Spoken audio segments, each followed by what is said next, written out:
دعائیں مانگنے کے بعد زندگی میں تبدیلی کس طرح سے آتی ہے یہ دیکھنا ہونا تو کبھی آنکھوں سے موسم کو بدلتے دیکھنا، جب شدید گرمی میں کسی وقت اچانک سے آسمان پر بادل چھا جاتے ہیں اور گرمی ٹھنڈی ہواؤں اور بارش میں بدل جاتی ہے، اور بہت دن پہلے بارش کے لیے مانگی ہوئی دعا اچانک سے قبول ہو جاتی ہے، تب اللہ کی رحمت پر یقین اور بھی بڑھ جاتا ہے کہ وہ مہربان سنتا ضرور ہے، ہر دعا کو قبول بھی کرتا ہے، لیکن عطا بہترین وقت پر ہی کرتا ہے۔ سنو، تمہیں ابھی خبر ہی نہیں کہ اللہ نے تمہارے لیے کیسے کیسے قبولیت کے ذریعے بنا رکھے ہیں۔ تمہاری یہ بے بسی ہمیشہ کے لیے نہیں ہے، تمہارے لیے تو اس مہربان نے ان کے سلے سوچ رکھے ہیں۔ کیوں لگتا ہے تمہیں کہ اللہ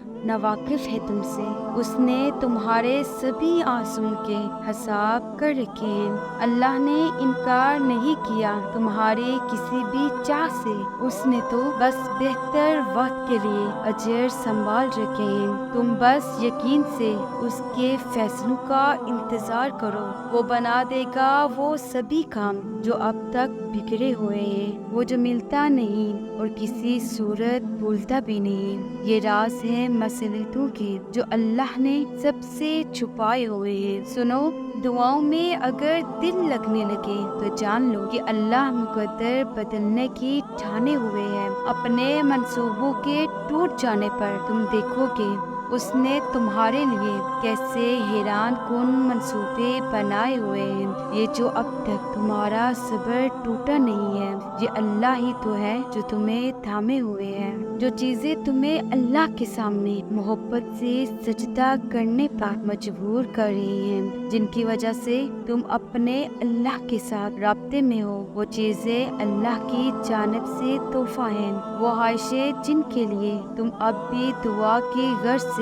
اللہ کے سامنے ہاتھ پھیلاتے ہو، وہ اس کی جانب سے اشارہ ہے کہ تم یقین کا سلسلہ جاری رکھو، معجزوں کا سلسلہ جاری رکھے گا۔ جب تم یقین اور محبت سے اللہ سے مانگو گے تو تم اس مہربان کو المجیب پاؤ گے۔ یاد رکھو، جب اللہ کی مرضی کے بغیر اس کائنات کا ایک پتا بھی ہل نہیں سکتا تو پھر تمہارا اللہ سے بار بار رجوع کرنا، اس سے مانگنا بے وجہ تو نہیں، جو تمہارے ہاتھوں میں اتنی جان ڈال دیتا ہے کہ وہ دعا کے لیے اٹھ سکے، وہ پھر ان اٹھے ہاتھوں کی لاج بھی رکھتا ہے۔ اللہ فرماتا ہے، اور جو شخص اللہ پر توکل کرے گا اللہ اس سے کافی ہوگا۔ اور جس وقت تم دعا کے لیے ہاتھ اٹھاتے ہو تو وہ مہربان جانتا ہے کہ میرا بندہ آج کیسی تکلیف میں ہے، اسے پتا ہوتا ہے کہ بڑی امیدیں باندھ کر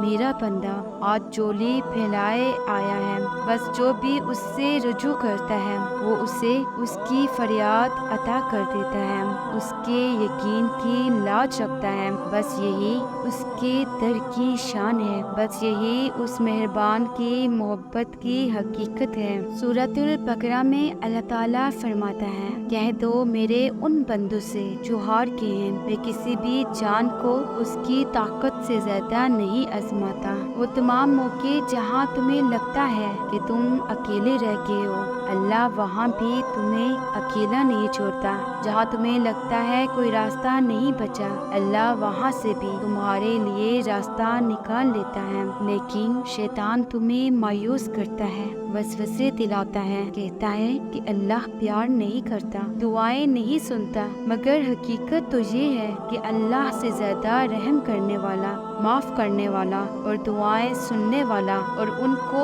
بہتر طریقے سے قبول کرنے والا کوئی نہیں۔ میری دعا ہے کہ اللہ آپ کو وہ سب کچھ دے جو آپ دنیا اور آخرت میں چاہتے ہیں۔ میری دعا ہے کہ اللہ آپ کو مسکرانے کے لیے اتنی وجوہات دے کہ آپ اپنی پچھلی ساری تکلیفیں بھول جائیں۔ میری دعا ہے کہ اگلی دفعہ آپ کی آنکھوں سے خوشی کے آنسو آئیں۔ اللہ آپ کو ایسا مستقبل دے کہ آپ اپنے ماضی کے سارے غم بھول جائیں۔ اللہ آپ کو ایمان، تقوی، حسن اخلاق اور نیک اعمال سے نوازے اور آپ کے لیے ہر کام میں آسانی کرے۔ آمین۔